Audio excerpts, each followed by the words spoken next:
کسی بھی تحقیق کو کرنے کے لیے، کسی بھی موضوع پر تحقیقی کام کرنے کے لیے، یا آپ کسی بھی طرح کی تحقیق کرنا چاہتے ہیں، تو اس کے لیے بنیادی طور پہ چند ایک چیزیں جو آپ کو مد نظر رکھنی ہوتی ہیں، ایک ترتیب جو ملحوظ رکھنی ہوتی ہے، وہ یہ ہوتی ہے کہ سب سے پہلے جو بات ہے وہ یہ کہ آپ اپنے موضوع کا انتخاب کریں گے۔ موضوع کا جو انتخاب ہے یہ کسی بھی تحقیقی کام میں ایک مشکل ترین مرحلہ ہوتا ہے کہ انسان کو اس میں تفکر کرنا پڑتا ہے، غور و فکر کرنا پڑتا ہے، اور تمام تر جہات کو دیکھنا پڑتا ہے کہ انسان جس موضوع پہ تحقیق کر رہا ہے وہ موضوع اس وقت معاشرے کی ضرورت ہے یا نہیں ہے، اس پر پہلے کوئی کام ہو تو نہیں گیا، یا اگر ہو گیا ہے تو وہ کس طرح کا کام ہوا ہے اور اس میں کیا چیز اضافہ کیا جا سکتا ہے یا اس میں تبدیلی کی جا سکتی ہے۔ تو سب سے پہلے موضوع کا انتخاب کیا جاتا ہے۔ دوسرے نمبر پہ جب بھی آپ تحقیقی کام کرنا شروع کرتے ہیں، تحقیق لکھنا شروع کر دیتے ہیں اپنی، تو بنیادی طور پہ سب سے پہلے آپ ایک فرضیہ تحقیق پیش کرتے ہیں۔ فرضیہ تحقیق سے مراد یہ ہے کہ آپ اپنے ذہن میں کچھ سوالات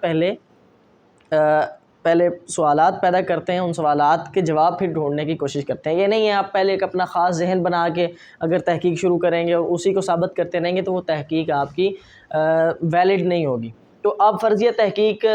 پہلے ایک پیش کریں گے۔ مثال کے طور پہ آپ کسی چیز کے بارے میں تحقیق کرنا چاہ رہے ہیں تو اس کے بارے میں آپ مختلف جہات سے کئی ایک سوالات ترتیب دیں گے، اپنے ذہن سے تخلیق کریں گے۔ سوالات کی تخلیق کے بعد پھر آپ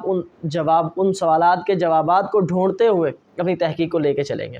پھر اس کے بعد تحقیقی کام کو لکھتے ہوئے آپ نے کیا کرنا ہے کہ سب سے پہلے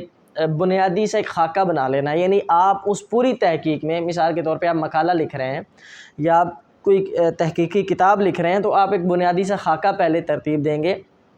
اس کا فائدہ یہ ہوگا، ایک تو یہ کہ آپ کو اپنی کتاب کی، اپنے مقالے کی لیمیٹیشن کا اندازہ ہو جائے گا، اور آپ کو اس بات کا اندازہ ہو جائے گا کہ آپ نے کس چیز کو کتنی اہمیت دینی ہے، کس چیز کو کتنی طوالت دینی ہے، یا کس چیز کو کتنا مختصر رکھنا ہے، اس چیز کا اندازہ ہو جائے گا۔ پھر دوسرا یہ کہ آپ نے اس بات کو بھی لازمی دیکھنا ہے کہ اس پہ سابقہ جو کام ہے، تحقیقی کام ہے، وہ ہوا ہے یا نہیں ہوا۔ اگر اس پہ ہو گیا ہے، پہلی بات تو یہ، آپ اگر یہ دیکھیں گے کہ سابقہ اس موضوع پہ کام ہوا ہے، اگر نہیں ہوا پھر تو آپ کام کریں گے۔ اگر اس پہ کام ہو چکا ہے پھر آپ یہ دیکھیں گے کہ جس جہت سے میں کام کرنا چاہتا ہوں اس جہت سے ہوا کہ نہیں ہوا، تو مختلف جہات سے اس کو دیکھ کے آپ پھر اپنی تحقیق کو جو ہے وہ پیش کریں گے۔ اور پھر تحقیق کو لکھتے ہوئے یا مقالہ لکھتے ہوئے بنیادی طور پہ آپ کو پھر یہ بھی بتانا پڑتا ہے کہ آپ کا جو کام ہے، آپ جو تحقیق پیش کر رہے ہیں، اس میں کیا ایسی چیز ہے جو اس سے پہلے جو تحقیق ہو چکی ہے اس میں نہیں تھی، یعنی آپ کے تحقیقی کام کا کیا امتیاز ہے دیگر تحقیقی کاموں سے، یہ چیز بھی آپ کو مد نظر رکھنی پڑتی ہے اور مینشن کرنی پڑتی ہے۔ والسلام علیکم ورحمۃ اللہ وبرکاتہ۔